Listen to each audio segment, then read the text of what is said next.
Little Red Riding Hood.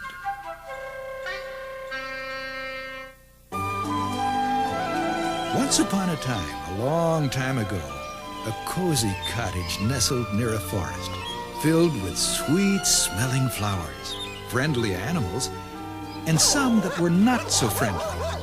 In the cottage lived a mother and her little girl who always wore a red cape with a hood. I'm so glad Grandmother made this cozy cape for me.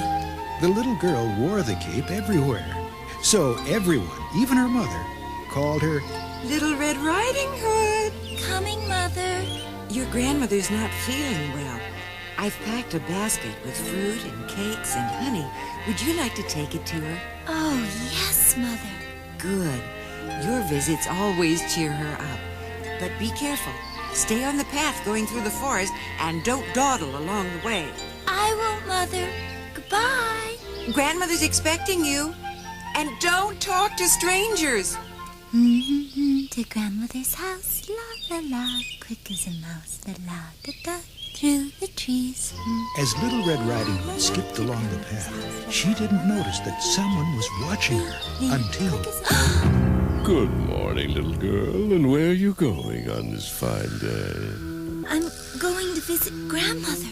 Grandmother? Ah, yes. And where might she live? Through the forest? On the other side of the forest? Ah, a long way off for a little girl with a heavy basket. Yes, she's not feeling well, so I am taking her a treat. But I mustn't talk to you anymore.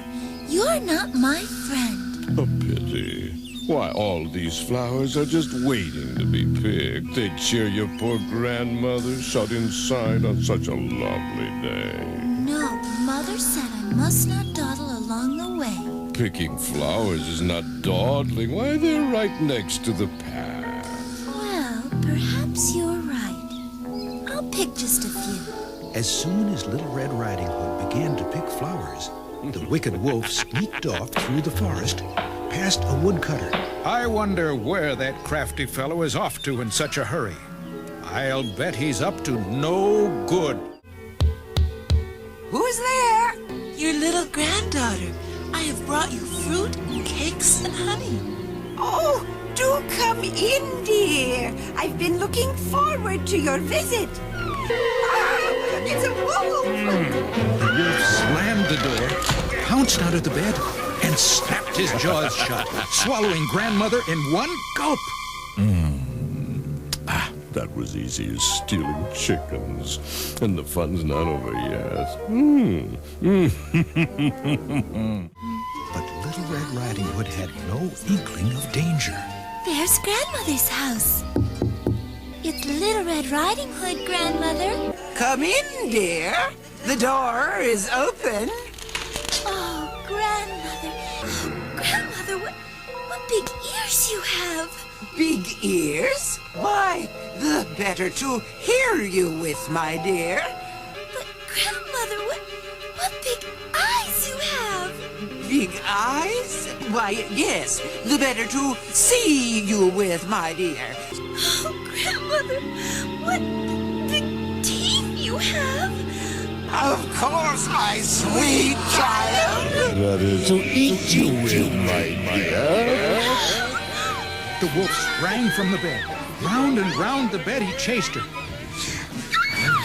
But the woodcutter, suspicious of the wolf, had followed Little Red Riding Hood. It's the wolf! Threw open the door. You terrible wolf! What have you done? You'll do no more! With one blow of his mighty axe, he destroyed the wolf and freed Grandmother.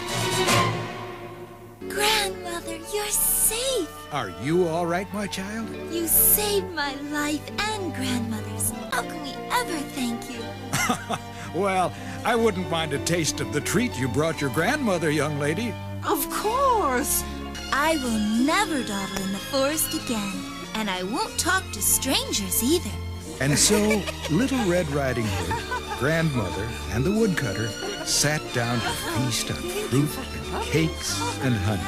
And they all lived happily from that day on, never to be troubled by the wolf again.